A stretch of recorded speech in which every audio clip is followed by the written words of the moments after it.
Welcome to this week's episode of Success in Women. This is an interim, well, I'll say it's a weekly one that we normally give, but we decided Andrea had so many tips, ladies, for you to help you. I'll say, I know Christmas is like, in a day or two, but it's going to be over before you know it. And there's things that you need to do this year in order to prepare for next year. So Andrea's going to be doing most of the talking because she, as you can see from her tree and her decorations, does a lot of stuff for her family. So Andrea, why don't you take over this weekly episode this week and talk to us about what we need to do? Okay, well, it's not really a full weekly episode. This is just a small kind of tip episode. And it's a gift for you ladies.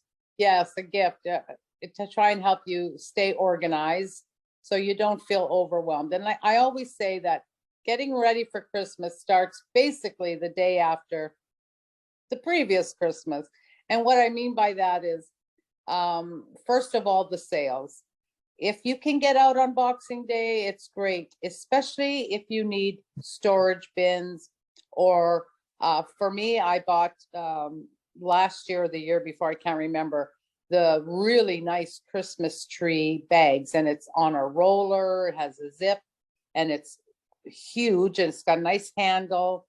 Also a new wreath storage bag, and I got those on sale. Where did you buy those? I bought them at Home Depot. So you could go to Home Depot, Lowe's, places like that, Canadian Tire.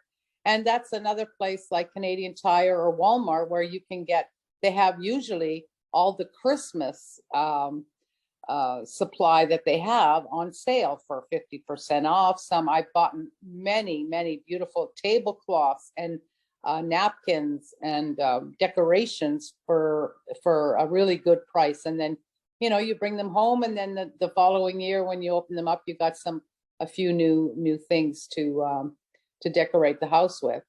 And so I'm always looking for those.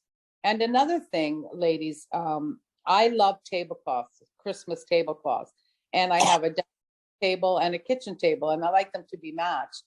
So if you're handy with sewing machine, or somebody that is, you can go to Fabricland or whatever fabric stores in your area, and they usually have all the Christmas material on sale, and you can buy the material to make tablecloths, and they're so easy, but you just need someone to make a little hem around them, and you measure them to your table, and then you've got matching tablecloths. Oh, I like that.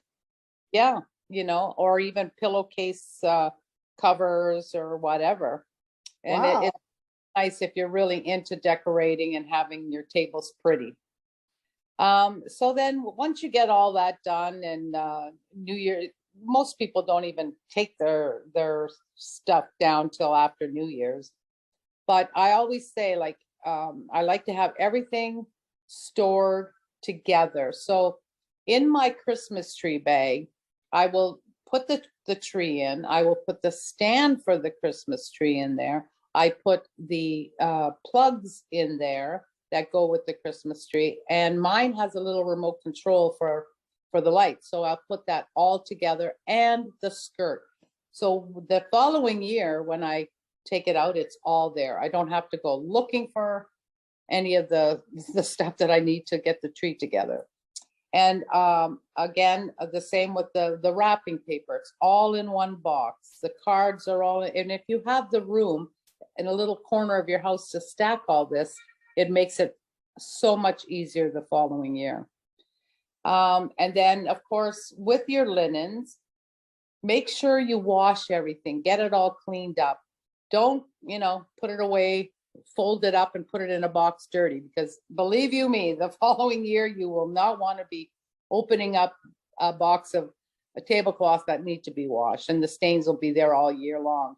So I wash them all, and I hang them on hangers and put them in my spare bedroom closet so that they're not so creased when I open them up the following year.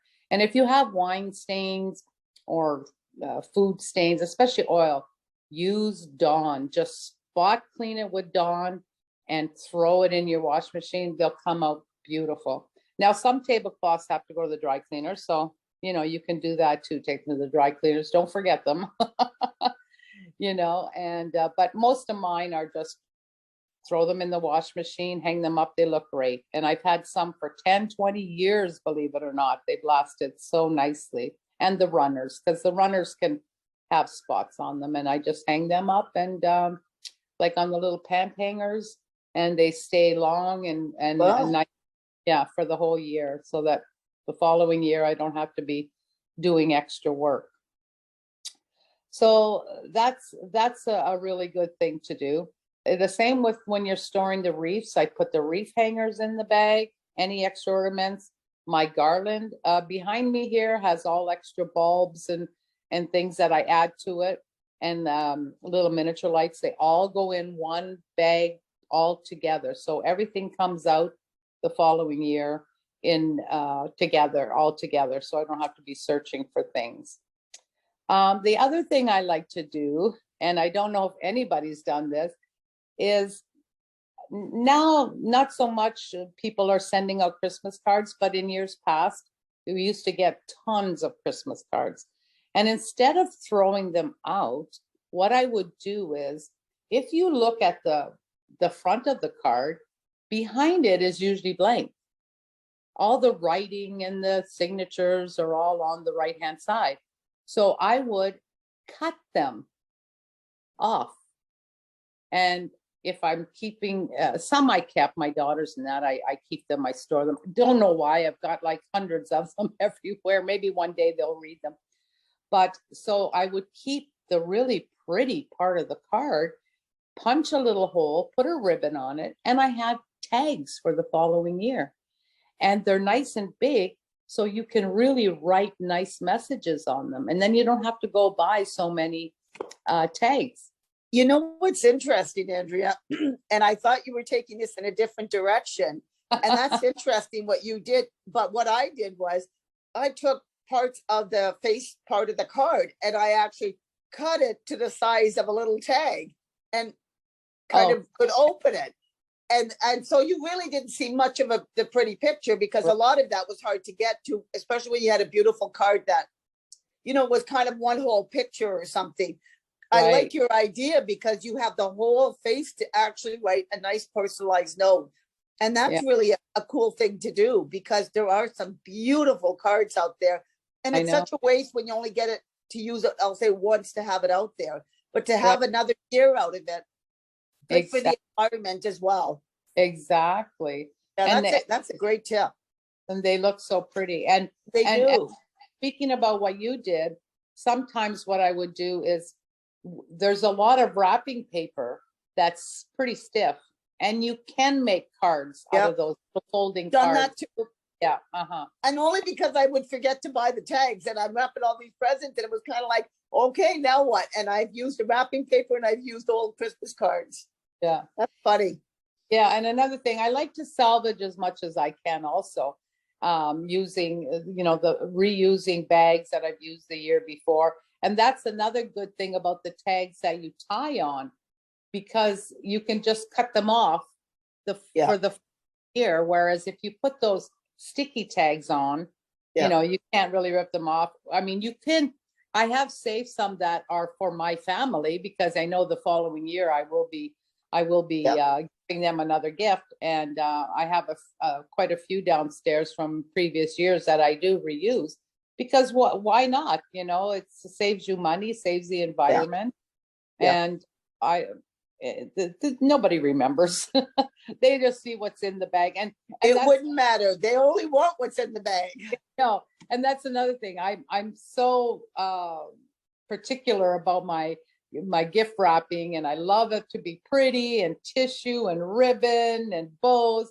And like you say, Christmas morning, it's just like, does anybody even notice, So, but I'm sure if it wasn't like that, they'd notice, So Yeah, and like I said, if you have candles or flower arrangements, I have boxes just for those. I bring out, I'll bring out the ones that I put away for Christmas, give them a quick wash and put them back where put everything basically where it was before Christmas, try and get it all organized.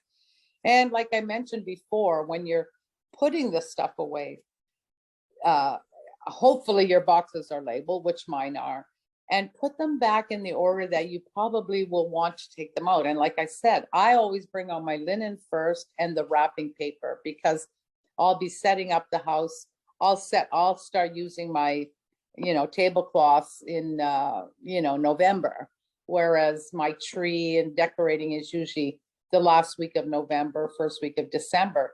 And the wrapping paper I always bring out early because if I've bought things through the year, which is a very good idea so that it's not all on you at once, I'll start wrapping, getting myself in the mood. I have my little boom box down there with my CDs and I get that going and it definitely gets me in the mood to wrap because it can be like overwhelming and depressing to do it. But I'll take a few days and just go to town and that music just gets you in the spirit.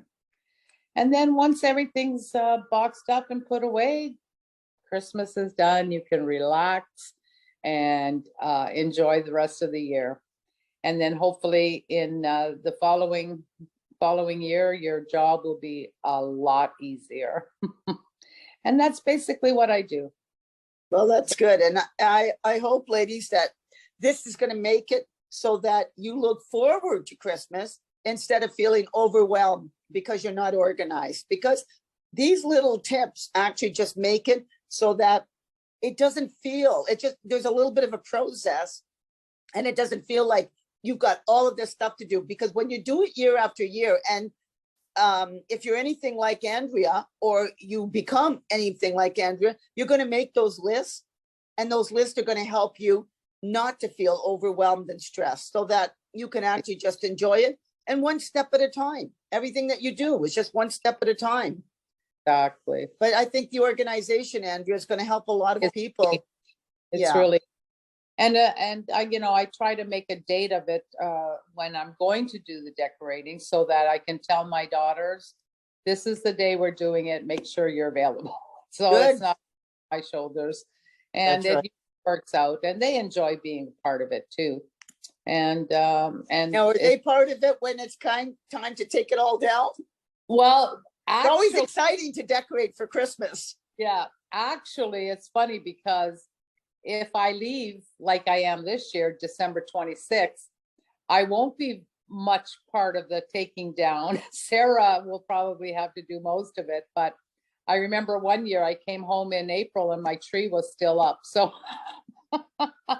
that's a problem. But last year I didn't leave till the 26th. So we got as much away as possible. And so that my daughter wasn't overwhelmed with it. But in years past, I mean, I would do it. They would help me take it down. But, I have to make sure that everything's, that they clean everything before they pack it away and get the linen washed up or I'll tell them just leave the linen aside for me when I come home, then I'll get it all cleaned up and dry cleaners if that has to be. But yeah, it is more fun putting it up. And it's funny, once you take it down, the house seems bare. Yes, I've always noticed that. Yeah, until you get used to the normality. Right. I know. Yeah. It's so funny. It's so strange. And no matter how many times you do it, every year it's the same thing. It looks so beautiful. And then it looks so empty. Yeah. You wonder how you live the rest of the year without all this stuff. But you do get used to it all. And that's, it's kind of like those habits, right? When you do stuff. And that's the same thing. But I never got used to the fact that initially I look around and it looks like, wow, it's so bare. So bare. Yeah. Well, funny, during COVID, a lot of people were saying, well, what's the point of taking it down? We'll just leave it up and we'll decorate it for every holiday. So for, Easter or Valentine's, they'll put hearts on it. Easter, they'll put Easter eggs and rabbits, and Thanksgiving, And that way they don't have to deal with it. And I thought, oh, that's a cute idea, but most people don't like the tree up all year round. Well, I know somebody that actually, they have several trees, but one of their trees for I'll say the lower level of the house, always gets a big bag over it and moved off to the corner, all decorated with the lights, unplugged, and just out of the way for the rest of the year. And then it's just moved into the center part of where it needs to be for the month of December. It's pretty funny. That's not But bad. Bad idea. If you have one in the basement, you have a space to shove it in the corner. And that's the point. This person has a big area that they have no problem finding room for it, and so they never have to decorate that tree. Oh, that would be fun. Yeah. Anyway, well, So- that's our extra little gift for you ladies. Hope that you enjoy all these tips and enjoy your, again, happy holidays, enjoy your festivities, whatever you're doing. And Right. Andrea and I will be back for the year end, and I'll say the year ahead planning. I think Right. for me, that's going to be exciting. I mean, Christmas is nice, but it's over so quickly. And now we have to think about the next 12 months. So Right. I'm Linda. I'm Andrea. We hope you like Share. and subscribe, because Please. ladies, we cannot do it without you. Exactly. Merry Christmas. Merry Christmas, everyone.